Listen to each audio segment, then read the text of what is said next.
Welcome back to my channel Whiteboard e-learning. Dear student, today we will recapitulate and remind some points what we have already skipped in the previous video, which are very important for this topic. So we will highlight this point today, and we learn one important thing, that is about the unit, and we will know an interesting story today of Galileo.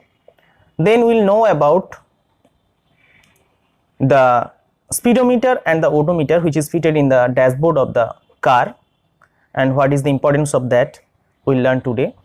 And next we will compare the different type of speed which is expressed in kilometer per second or kilometer per hour, centimeter per second.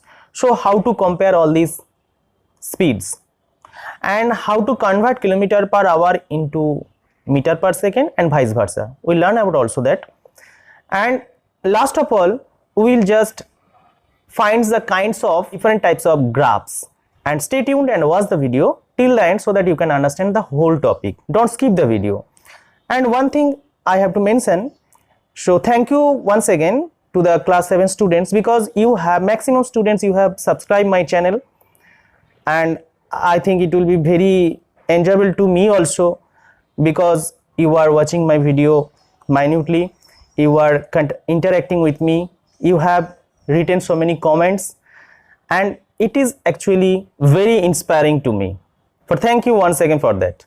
Now let us start today. So unit of time and speed, already I have told you SI system we will adopt here. And you know one thing I will want to say, that is physical quantity. What is physical quantity? What we can measure, that is physical quantity. Mass we can measure, okay, we can measure length, so this is also a physical quantity. Time we can measure, that is also a physical quantity.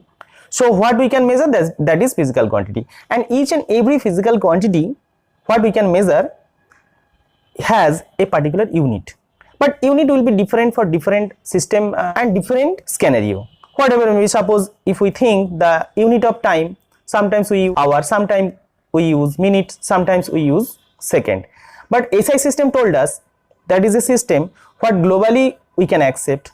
All the scientists, they have accepted, all the teachers for all the countries, they have accepted, all the students also, they have accepted SI system. What is SI system? In the SI system we always express mass in kg, length in meter, and time in second.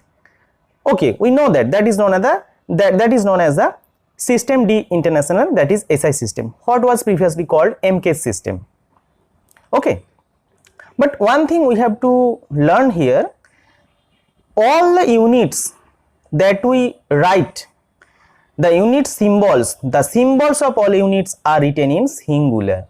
But we have seen several times in different region, suppose in a container of any kind of commodity, it is written 450 grams. But it is totally wrong in the language of physics. It will be 450 gram. Okay, sometimes it is written 2 kgs. Don't write 2 kgs.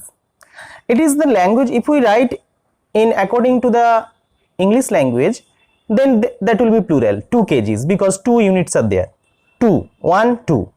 But here the meaning of unit is different. Suppose 2 kg means the definition of kg already the scientist has defined, they have defined it, and 1 kg we know what is 1 kg. So now what is 2 kg? When we will write 2 kg, this is nothing but 2 times of a kg.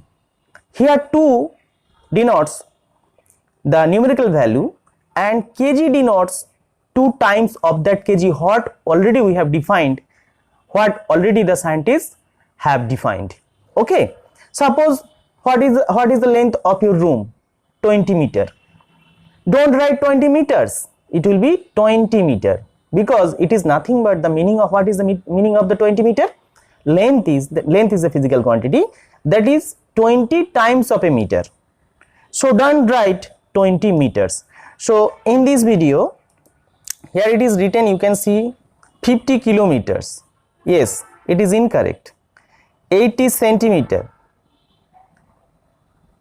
it is also incorrect. So what is correct? Correct is that 8 centimeter is correct, and 50 kilometer is correct. So always use the singular form, don't use the plural form. Okay. Now there is an interesting story about the Galileo. What is the conclusion of the story? First we'll tell you. That is, Galileo first understood that time period of a pendulum, what already we have discussed in the previous video. If you have not watched the video, so go to the previous video and watch it, and you can click the I button here to watch the video, previous video.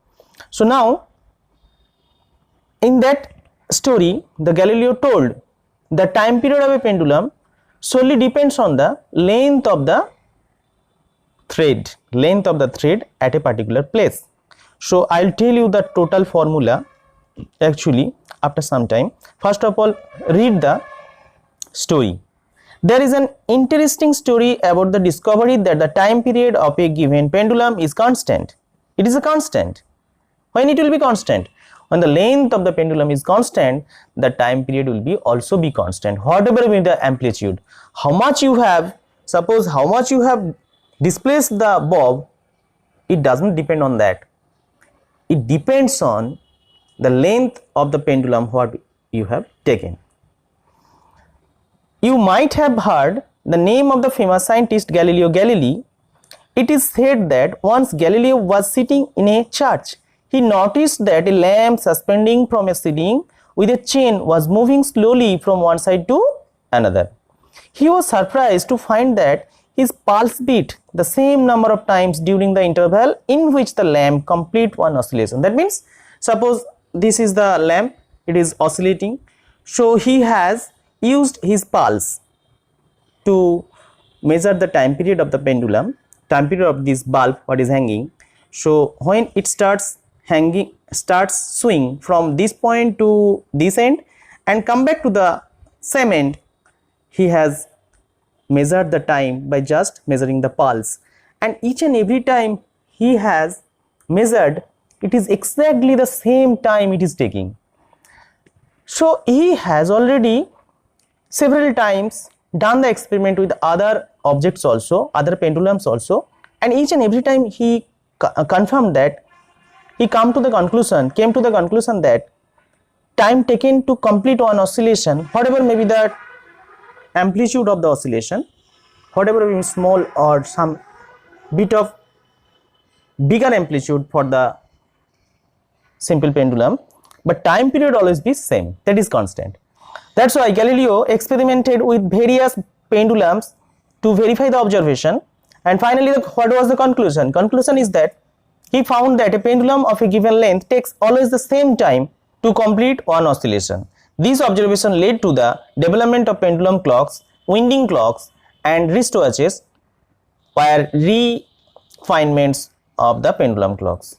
Okay. So now the formula of pendulum clocks, if we write here, it will be T, that is the time period, is equal to 2 pi root L by G, where here 2 pi is no, you know the value of pi is 3.14, it is constant. What is L? L is the length of the pendulum, and G, what is G? G is the acceleration due to gravity, what you have actually you will learn about that after higher classes. G is equal to acceleration due to gravity 9.8. It is a constant also, 9.8. The value of G is 9.8.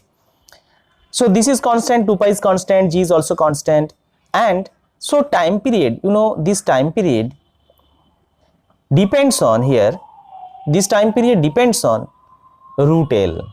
Okay, so there is a direct connection of T with the length of the pendulum. So that is the formula, but don't confuse with that. I have given extra points with your class, so don't remember that. If you remember, okay. If you have some problem with this remembering this formula, then forget it, no problem at all.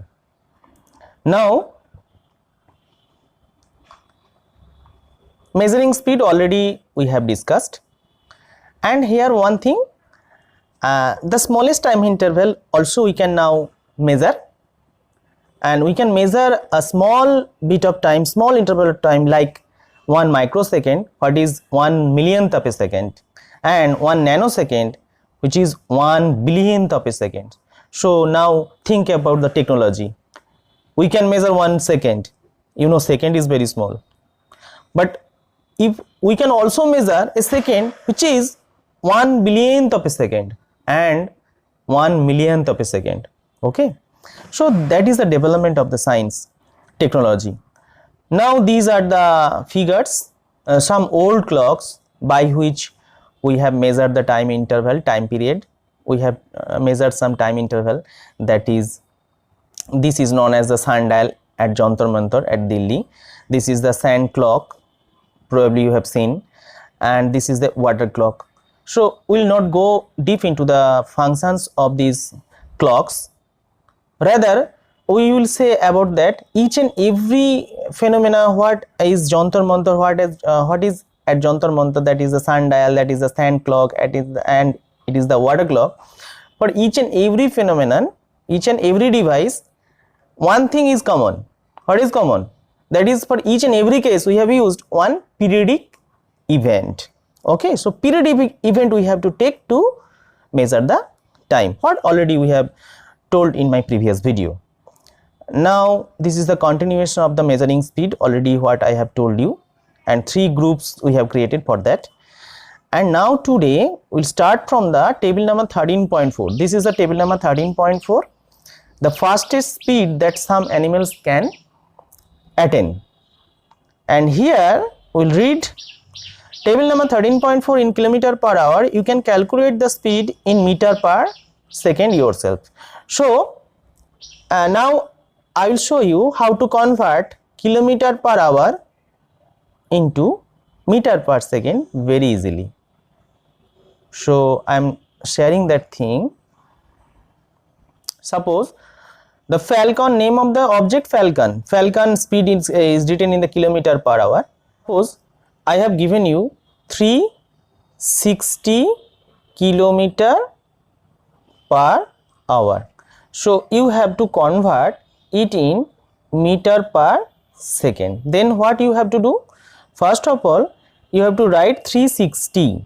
Okay, then multiply it, first of all kilometer. So you have to convert kilometer to meter. So 1 kilometer is equal to 1000 meter, and hour second is in the numerator. So you have to convert also hour into second. So 1 hour is equal to 60 minutes, 1 minute is equal to 60 second. So it will be 60 into 60. That means it will be, so if we write 60 into, instead of 60 into 60, it will be 3600. Now then it will be 5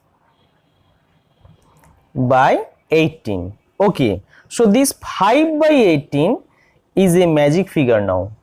So if you convert 360 kilometer per hour to meter per second, then you have to multiply 360 into 5 by 18. Okay, so 5 by 18 is a magic figure by which if you just multiply 360, then it will be converted to meter per second. So here what will be the answer? Answer will be 18, 20, it will be 20. So 100 meter per second. So answer will be, so now answer will be 100 meter per second. So this is the easiest way by which you can just convert kilometer per hour into meter per second. Then what will be the vice versa, meter per second to kilometer per hour? Then you have to convert any quantity by 18 by 5. Okay, so if you convert meter per second into kilometer per hour, then you have to multiply with 18 by 5. Okay, in the comment section you tell me why it is 18/5. Okay, now go to the next. Start reading from here. Rockets launching satellites into Earth's orbit often attain speed up to 80 km per second, and you will be surprised the body which actually thrown to the space by the launch vehicle, that is known as the escape velocity, and that velocity is 11.2 km per second. So one thing is that suppose you have taken one small stone in your hand and you have thrown upward, what will happen? It will come back to the earth once after some time. But if you have thrown the stone with a very tremendous speed, what is the speed? I have told you a few minutes ago, that is 11.2 km per second. But it will not possible for your hand to attain this speed. But somehow by machines we can do that. If we just throw any body with the speed of 11.2 km per second, 11.2 km per second, then it will not come back to the earth, and that is known as the escape speed or escape velocity. So each and every satellite, each and every launch vehicle, suppose Chandrayaan or Mangalyaan, Gaganyaan, so each and everything what we have fired from the earth, from the launching pad, so first of all it has to attain the escape speed, that is 11.2 km per second. Okay, on the other hand, a tortoise can move only with a speed of about 8 cm per second. Can you calculate how fast is the rocket compared with the tortoise? So sometimes students compare with the numerical value. It is written 8, it is written 8. So if it is written 11.2 km per second, it is written 8 cm per second. So always students just compare the numerical value, but don't compare the numerical value. If you compare the numerical value, first of all you have to compare the units. So here what is the unit written? Kilometer per second. What is the unit written here? Centimeter per second. So first of all you have to convert kilometer per second to centimeter per second, or vice versa, centimeter per second to kilometer per second. Then you have to compare. So if you want to compare two speeds, three speeds, then first what you have to do? First you have to just make similar the units. Then you have to compare the numerical value. Which contains the higher numerical value? That is the maximum. That is the higher value, higher velocity, higher speed. Okay, understood? And you know also distance covered can be written with the speed and time, because speed we know, distance covered by time taken. And speedometer, in the dashboard you have already seen the speed is captured, speed is taken, that is speedometer. But already we have told you what speed by which already we have discussed with this chapter, that is the average speed. But one thing, the speedometer captures, speedometer records of the speed of the car, that is not the average speed, that is instantaneous speed. At that time what is the speed of the car, that is recorded in the speedometer. So keep in mind that in the speedometer, the car speedometer does not record the average speed of the car. It records, it captures the instantaneous speed of the car. Okay, so already you have seen the figure here. These are the dashboard. In the dashboard is some meters featured in the dashboard, and this one is known as the combined speedometer and odometer. This is the kilometer, how much kilometer it has moved, that is showing, that is the odometer. And it is the speedometer, what is the speed of the car at the instant of that time, that will be recorded. Okay, now there is a table, odometer, some odometer reading at the 8 AM. You know, some people, some students are going to picnic. At the 8 AM they have started the bus has been started at a particular point, and at that time speedometer has recorded 36540. Actually it is the distance moved by the bus before the journey, and that is 0 km. 8:30 am, after 30 minutes it has moved 36560 kilometer. So how much it has been moved in 30 minutes? That is, you have to subtract initial value from the final value, that is 20 kilometer. Then again 30 minutes it has moved for again 20 kilometer, total 40 kilometer. Next 30 minutes it has moved again 20 kilometer, so total 60 kilometer. Next 30 minutes it has moved again 20 kilometer, that is total 80 kilometer. Okay, so each and every interval of time the bus is moving here according to the table number 13.5, 20 kilometer, 20 kilometer and 20 kilometer. So the bus is moving with the uniform speed. Okay, so if we draw the graph, then how it looks like, what is the nature, what will be the nature of the graph? So we'll learn about that in the next video, but today we'll learn about the different types of graphs. So already you have seen this is nothing but the bar graph. You know, a bar graph showing the runs scored by a team in each over. Okay, you have already seen in the TV screen. Now another type of graph, that is known as the pie chart graph. It is a pie chart actually known as. So already you have seen in your Android phone the memory which has been used by videos, images and some other files. It is shown in the pie chart model. Already you have seen other sections also. This is known as the pie chart. And finally line graph, actually it is known as the line graph. So this is known as the line graph, a line graph showing change in the weight of a man with age. You can see when the age is growing, increasing, at the time weight increases, sometimes it will be similar. So this is the presentation of a variations of the weight with respect to the age.